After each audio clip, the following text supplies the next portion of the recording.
Hello everyone. आज हम देखेंगे आपके क्लास 12th का एक चैप्टर है माय ग्रैंडमदर्स हाउस, जो कि लिखा गया किसके द्वारा? कमला दास के द्वारा। ठीक है, तो आज ये हम देखते हैं। और एज पर आवर ट्रेडिशन सबसे पहले हम क्या करते हैं? सबसे पहले हम राइटर के बारे में जानते हैं, जो पोएटेस है उनके बारे में जानेंगे, कमला दास के बारे में जानेंगे। तो आइए कमला दास के बारे में देखते हैं। कमला दास मार्च 31, 1934 को इनका जन्म हुआ है। बर्थ कब हुआ है? बर्थ हुआ है 31 मार्च 1934 में इनका जन्म हुआ है। Poet and short story writer, ये एक कवित्री है और शॉर्ट स्टोरी, छोटी छोटी कहानियां लिखती हैं। Has earned a respectable place in both English and Malayalam literature, इनको बहुत ही सम्मान के भाव से देखा जाता है। अगर हम मलयालम साहित्य की बात करें, इंग्लिश साहित्य की, अंग्रेजी साहित्य की बात करें, तो इनको एक बहुत ही सम्मानित जगह प्राप्त है। हर ऑटोबायोग्राफी पब्लिश्ड इन 1976, उनका ऑटोबायोग्राफी क्या होता है?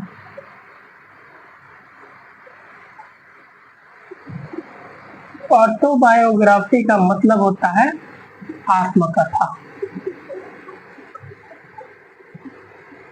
इनकी जो आत्मकथा है वो पब्लिश होती है कब?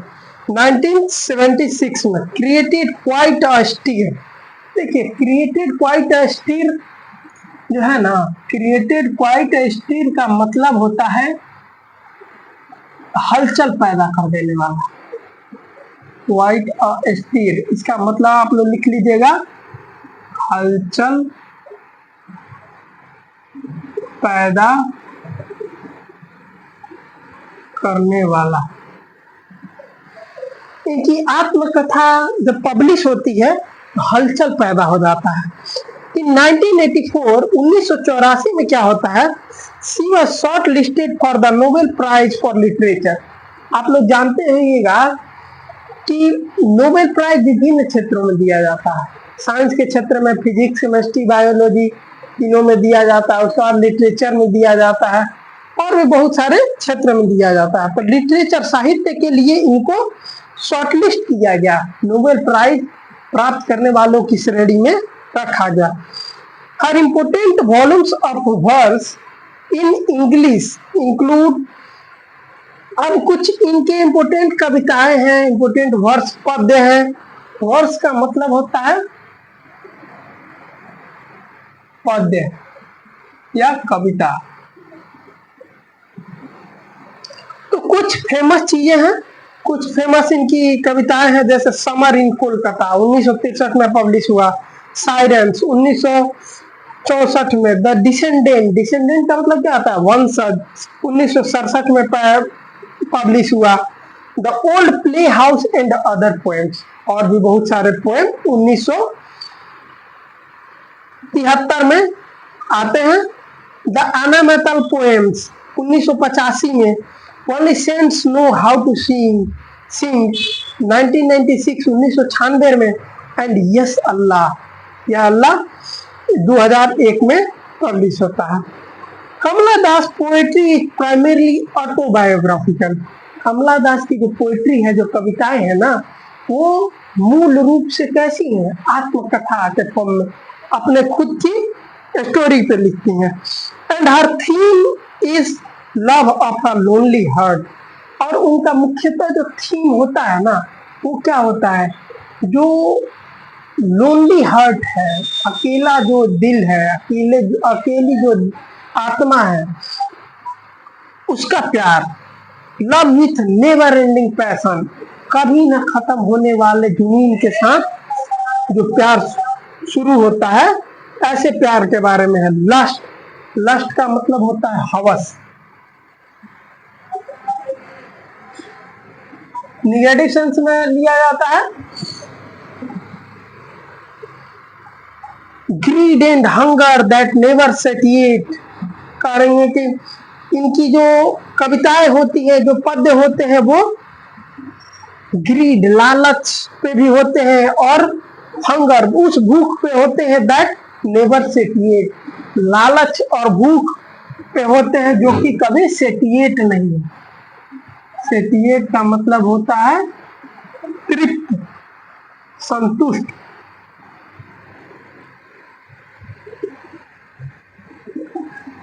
कभी संतुष्ट नहीं होने वाले, लालच और भूख पे होते हैं।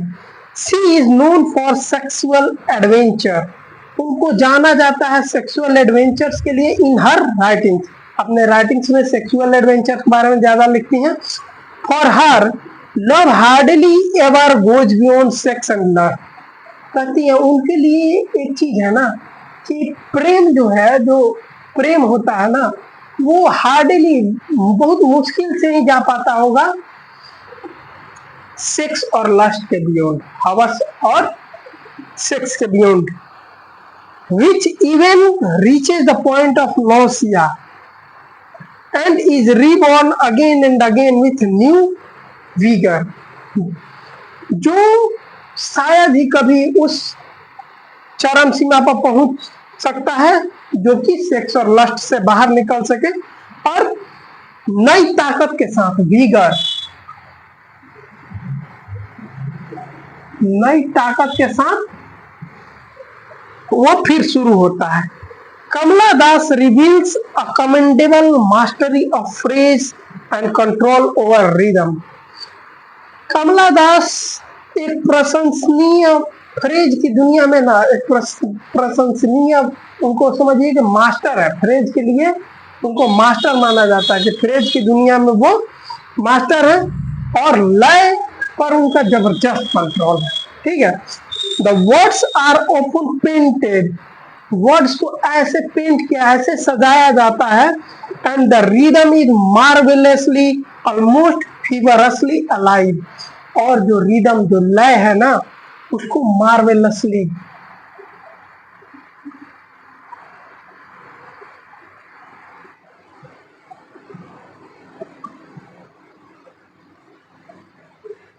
अद्भुत रूप से। और एक वर्ड है फीवरसली। फीवरसली का सेंस आप लोग बुखार से मत लगा लीजिएगा, इसका मतलब होता है अति व्याकुलता।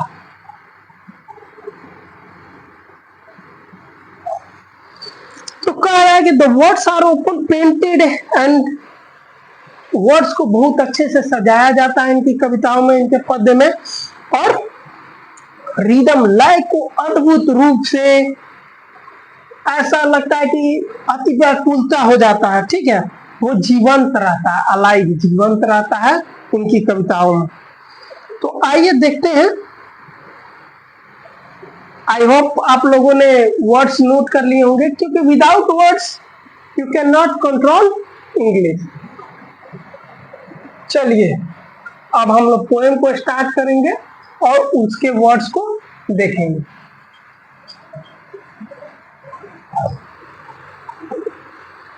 सबसे पहला लाइन देखते हैं। There is a house now far away, कह रही है कि एक घर है जो कि मुझसे अब बहुत दूर है। Where once I received love, जहां कभी मुझे प्यार मिला था।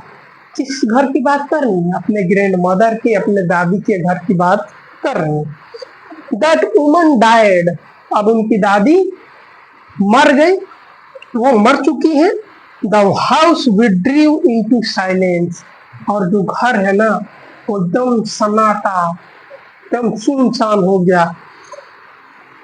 Snakes moved among books, हो सकता है अभी सोच रही है कि जो घर है, हो सकता है कि जो वहां पे बुक्स रखे हुए थे ना, जो किताब रखे हुए थे, उसमें सांप घूम रहे हो।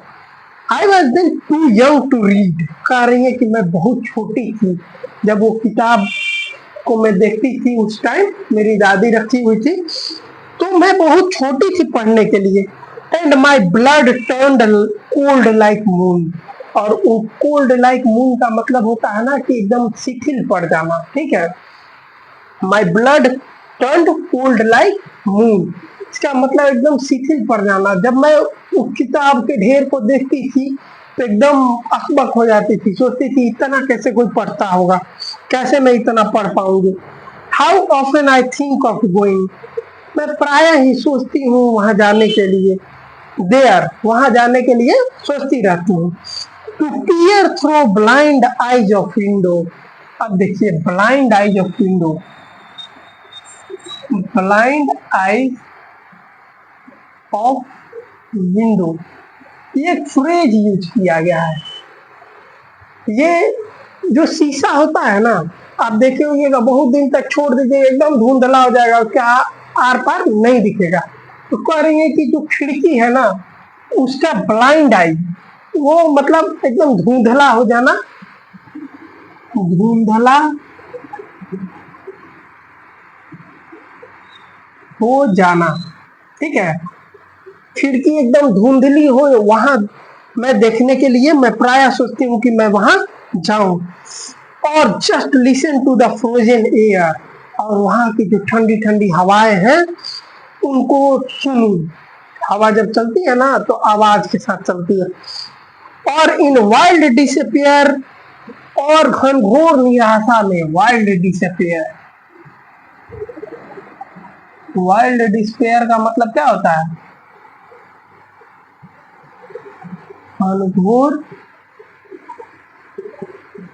निराशा में, या घनघोर, उस घनघोर निराशा में pick an armful of darkness, वहां चूंकि पूरा खंडहर टाइप का हो गया है तो अंदर तो बहुत ही अंधेरा होगा ना, तो कह रही है कि थोड़ा सा अंधेरा, अंधेरे में रह के मैं अंधेरे को अपने साथ ले आऊं। To bring it here to lie behind my bedroom's door, और यहाँ लाके अपने दरवाजे के बाहर उसको रखूं like a brooding dog. Brooding dog का मतलब आप लोग लिख लीजिएगा, ब्रूडिंग डॉग का मतलब होता है चिंतित कुत्ता।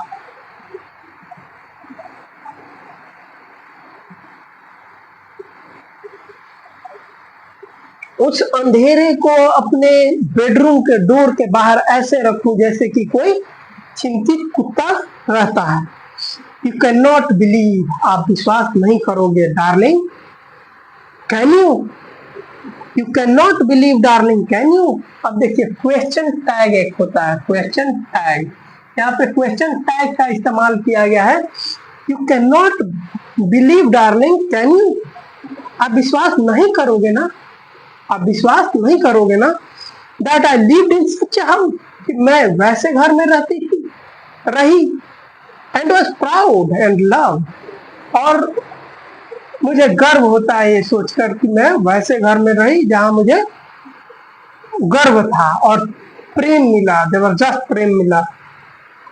आई who have lost my way, मैं जो कि अपना रास्ता अब भटक चुकी हूँ।